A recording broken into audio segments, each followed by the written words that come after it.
C'est un pays de 37 millions d'habitants en Afrique de l'Est. Les Soudanais sont appelés aux urnes à partir de lundi et jusqu'au 15 avril pour élire le président de la République et leurs députés. Des scrutins qui, aux yeux des observateurs, revêtent plusieurs enjeux. Les enjeux présidentiels de ces élections pour le Soudan sont principalement des enjeux économiques parce que le Soudan souffre de la crise qui se passe au niveau du pays, notamment liée aux sanctions économiques et aussi à ces guerres qui sont dans le Darfour et aussi dans le Nil bleu.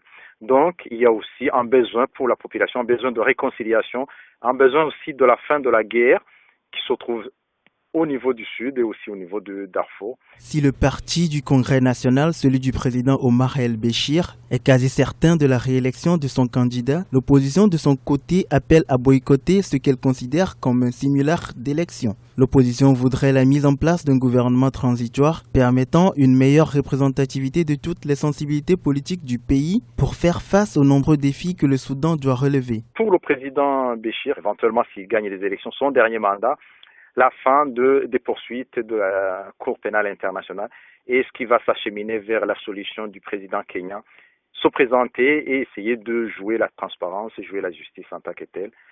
Autre chose, il y a aussi les enjeux de la réconciliation avec le Soudan du Sud pour qu'il y ait un bon partage des revenus de ce pétrole, notamment au niveau de l'acheminement avec les pipelines. Le chef de la commission électorale du Soudan, Mukhtar al-Sam, a annoncé ce samedi que tous les préparatifs pour le début des élections présidentielles de lundi étaient achevés, indiquant par ailleurs l'arrivée de 221 observateurs internationaux. La République du Soudan est indépendante depuis le 1er janvier 1956 et alterne des régimes présidentiels et parlementaires depuis cette date. 15 candidats de l'opposition affrontent le président Omar el-Béchir pour cette présidentielle 2015.